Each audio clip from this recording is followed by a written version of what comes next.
Good morning, everyone. I am Sarala, lecturer in Computer Science Department, Sir CRR Degree College for Women, Eluru. Today's my topic is Java statements. Coming to Java statements, a Java statement is an executable combination of tokens ending with a semicolon.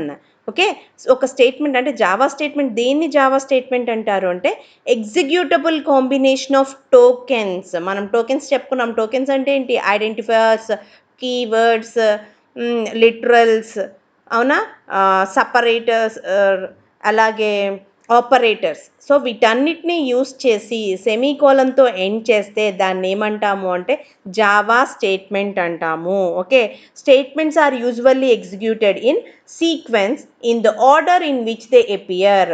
So మనం రాసిన ప్రతి statement అనేది execution అనేది ఎలా జరుగుతుంది అంటే ఆర్డర్లో, sequential ఆర్డర్లో మనం ఎలా అయితే రైట్ చేస్తామో అలాగే ఎగ్జిక్యూషన్ అనేది జరుగుతుంది అని చెప్తారు. They are considered as and when they are encountered. So మనం యూస్ చేసే స్టేట్మెంట్, జావా స్టేట్మెంట్స్ ఎక్కడ యూస్ చేస్తాము, ఎలా యూస్ చేస్తాము, మనకి ఏం స్టేట్మెంట్స్ ఉన్నాయి అనేది చూద్దాం. Okay, first empty statement. Empty statement అంటే ఆల్రెడీ మీకు ఎంప్టీ అనే వర్డ్లోనే తెలిసిపోతుంది. ఇట్స్ ఎంప్టీ అని. చూడండి, these do nothing and are used during program development as a placeholder. ఓకేనా, అక్కడ ఏమీ లేదు, నథింగ్. కానీ అక్కడ ఏంటంటే మనం ప్రోగ్రాంలో అక్కడ మనం ఏదైనా డ్యూరింగ్ డెవలప్మెంట్ టైంలో మనం ఒక ప్లేస్ అనేది అరేంజ్ చేయాలి అనుకుంటే కనుక మనం ఎంప్టీ స్టేట్మెంట్స్ని యూస్ చేస్తాం. ఓకేనా, వాటిని ఏమంటాము అంటే ఎంప్టీ స్టేట్మెంట్స్ అంట.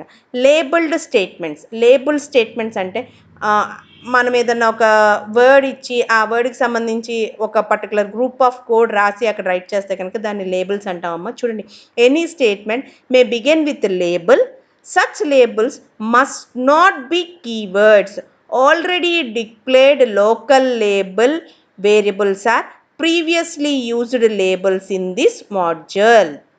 అంటే లేబుల్ అంటే ఏదన్నా ఒక పర్టికులర్ కోడ్. అంటే మీరు సి ప్రోగ్రామింగ్లో చూసుంటారు, గో టు లేబుల్ 1 అని. అంటే లేబుల్ 1 అని హెడ్డింగ్ పెట్టి లేబుల్ 1 అని చెప్పి ఒక పర్టికులర్ పీస్ ఆఫ్ కోడ్ని రాస్తారు. అక్కడ ఎగ్జిక్యూటబుల్ స్టేట్మెంట్స్ రాస్తారు. ఒక 2 కానీ 3 కానీ లేకపోతే 1 అయి ఉండొచ్చు. బట్ ఆ 1 లైన్కి, ఆ 3 లైన్స్కి పైన నేమ్ ఇచ్చి పెడతారు కదా, దాన్ని ఆ నేమ్ లేబుల్ అని పెడతాం కదా. కాబట్టి ఆ స్టేట్మెంట్స్ నేమ్ అంటామంటే label. Any statement may begin with label. ఏ స్టేట్మెంట్ అయినా లేబుల్తో బిగిన్ అయి ఉండొచ్చు. Such labels must not be keywords. So ఆ లేబుల్ నేమ్ ఏం తీసుకోకూడదు అంటే కీవర్డ్ తీసుకోకూడదమ్మా. ఆ లేబుల్కి లేబుల్ 1 అని పెట్టు, లేకపోతే XYZ అని పెట్టు, ABC అని పెట్టు, యాడ్ అని పెట్టు, ఏమన్నా పెట్టు. అంతేగాని ఇంట్ అని కానీ, బ్రేక్ అని కానీ అలాంటి నేమ్స్ లేబుల్కి పెట్టకూడదు. ఓకేనా, already declared local label variables or previously used labels in this module. మనం ప్రోగ్రాంలో అప్పటికప్పుడు లోకల్ వేరియబుల్ డిక్లేర్ చేసుకోవచ్చు, ఆల్రెడీ డిక్లేర్ చేసి యూస్ చేసుకోవచ్చు, ఎప్పుడో ప్రీవియస్గా డిక్లేర్ చేసి కూడా యూస్ చేసుకోవచ్చు. In Java are used as a arguments of jump statements which are described later in this list. So మనం లేబుల్స్ మనం ఎక్కడ యూస్ చేస్తామంటే జంప్ స్టేట్మెంట్స్లో యూస్ చేస్తాము అని చెప్తాడు. ఆ జంప్ స్టేట్మెంట్స్ ఏంటో ఇప్పుడు చూద్దాం, కింద ఉన్నాయి. ఓకే, ఎంప్టీ స్టేట్మెంట్స్ అనేవి సిలో యూస్ చేస్తాం, C++లో యూస్ చేస్తాం. సేమ్ సిలో, C++లో ఎలా అయితే యూస్ చేస్తామో ఇక్కడ కూడా అలాగే యూస్ చేస్తాము. అలాగే లేబుల్స్ అనేవి కూడా సిలోను except there using with the jump statement. Compulsory మనం అక్కడ సిలోను, C++లో జంప్ స్టేట్మెంట్స్తో కలిపి యూస్ చేస్తాం. Okay, next expression statements. Expression statements అంటే ఏంటంటే ఏదైనా మనం రాసే C = A+B, okay, C++, X++, Y minus ఇవన్నీ ఏమవుతాయి అంటే ఎక్స్ప్రెషన్ స్టేట్మెంట్స్ అవుతాయి. ఓకే, మనం రాసే స్టేట్మెంట్స్లో కొన్ని ఆపరేటర్స్ని యూస్ చేసి రాసే వాటిని ఏమంటాము అంటే ఎక్స్ప్రెషన్ స్టేట్మెంట్స్ అంటాం. అవి ఏం ఎక్స్ప్రెషన్స్ చూడండి. Most statements are expression statements. Java has 7 types of expression statements: assignment, pre-increment, pre-decrement, post-increment, post-decrement, method call and allocation expressions. ఈ ఎక్స్ప్రెషన్స్ యూస్ చేసి మనం కనుక రాసే ప్రతి స్టేట్మెంట్ని ఏమంటాము అంటే ఎక్స్ప్రెషన్ స్టేట్మెంట్. C = X+B. ఓకేనా, సో అదేమవుతుంది ఎక్స్ప్రెషన్ స్టేట్మెంట్ అవుతుంది. X++, -(-x) ఇవన్నీ ఏమవుతాయంటే ఎక్స్ప్రెషన్ స్టేట్మెంట్స్ అవుతాయి. సేమ్ యాజ్ C++లో మనం ఎక్స్ప్రెషన్ స్టేట్మెంట్ని ఎలా యూస్ చేస్తామో జావాలో కూడా అలాగే యూస్ చేస్తాం. Next selection statements. These selection one of several control flows. There are 3 types of selection statements in Java: if else and switch. So selection statements అంటే ఏంటంటే మనం ఏదన్నా ఒక పర్టికులర్ కంట్రోలింగ్ అనేది అంటే ఈ 3 లైన్స్ ఆఫ్ కోడ్ మాత్రమే ఎగ్జిక్యూట్ అవ్వాలి, ఈ కండిషన్ రైట్ అయినప్పుడు మాత్రమే ఎగ్జిక్యూట్ అవ్వాలి, అలా రాస్తే కనుక వాటిని ఏమంటామంటే selection statement. Example if statement, if else, అంతే కదా. ఏ గ్రేటర్ దాన్ బి అయితే ప్రింట్ ఎఫ్ ఏ, ఎల్స్ కాకపోతే ప్రింట్ ఎఫ్ బి. అంటే ఏంటి, అక్కడ కండిషన్ రైట్ అయితే ఏని ప్రింట్ చేయి, కండిషన్ ఫాల్స్ అయితే బిని. సో పర్టికులర్ సెలెక్షన్ ఏరియాని కరెక్ట్ అయితే ఏ, రాంగ్ అయితే బి, అలాంటప్పుడు మనం యూస్ చేసే స్టేట్మెంట్స్ ఏమంటాము అంటే సెలెక్షన్ స్టేట్మెంట్స్ అంటాము. జావాలో మనకున్న సెలెక్షన్ స్టేట్మెంట్స్ ఏంటంటే if else switch. Okay, same as C and C++. సిలో C++లో మనం ఏమైతే యూస్ చేస్తాం ఇక్కడ కూడా అవే యూస్ చేస్తాం. Next iterative statements. Okay, iterative statements అంటే ఏంటి అంటే బ్లాక్ ఆఫ్ కోడ్ని రిపీటెడ్ నెంబర్ ఆఫ్ టైమ్స్ కనుక మనం చేస్తే కనుక దాన్ని ఏమంటాము అంటే ఇటరేటివ్ స్టేట్మెంట్స్ అంటాము. సో మనకున్న ఇటరేటివ్ స్టేట్మెంట్స్ ఏంటి అంటే వైల్, ఫర్, డూ.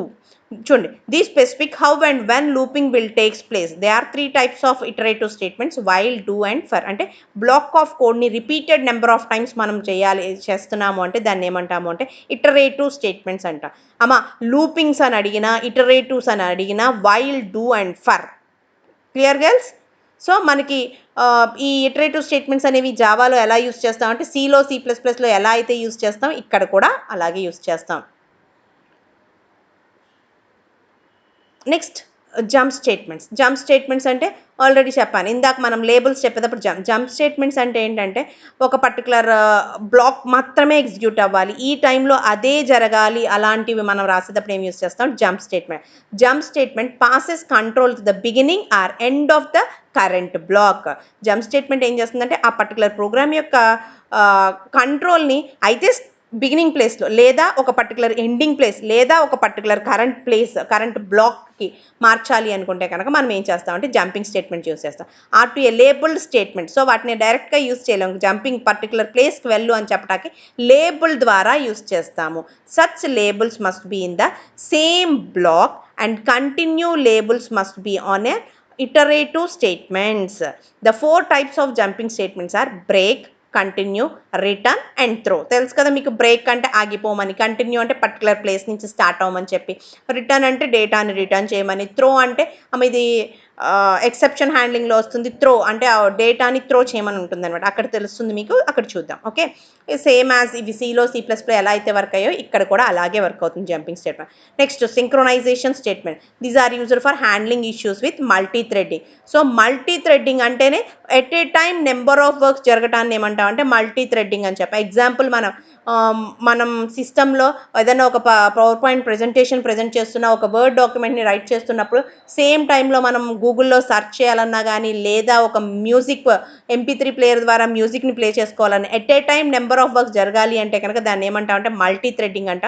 అలాంటప్పుడు they are used for synchronizing statements. ఆ మల్టీ థ్రెడ్డింగ్ జరిగేటప్పుడు ఆ డేటాని హ్యాండిల్ చేయడానికి యూజ్ చేసే వాటిని ఏమంటాం అంటే సింక్రొనైజింగ్ స్టేట్మెంట్స్ అంట.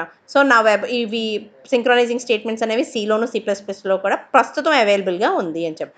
Next gardening statements. Gardening statements are used for safe handling of code that may causes exceptions. So ఈ స్టేట్మెంట్స్ని ఎప్పుడు యూజ్ చేస్తాము అంటే ఎక్సెప్షన్స్ వస్తాయి అనే టైంలో మనం యూజ్ చేసే స్టేట్మెంట్స్ ఏమంటాము అంటే గార్డెనింగ్ స్టేట్మెంట్స్ అంట. These statements used the keyword try, catch and final. So ఈ స్టేట్మెంట్ని మనం దేని ద్వారా యూజ్ చేస్తాం అంటే ట్రై అని, క్యాచ్ అని వీటి ద్వారా యూజ్ చేస్తాం. ఓకే, ఇది ఎలా వర్క్ అవుతుందంటే సేమ్ C++లో ఎలా అయితే ఎక్సెప్షన్ హ్యాండ్లింగ్ అనేది వర్క్ అయిందో ఇక్కడ కూడా అలాగే వర్క్ అవుతుంది. ఓకే, ఇది చాలా సింపుల్ టాపిక్ కానీ ఇంపార్టెంట్ టాపిక్ అమ్మ. It's a 5 marks question. Okay, జాగ్రత్తగా నోట్ చేసుకుని చదవాలి. Okay girls, thank you.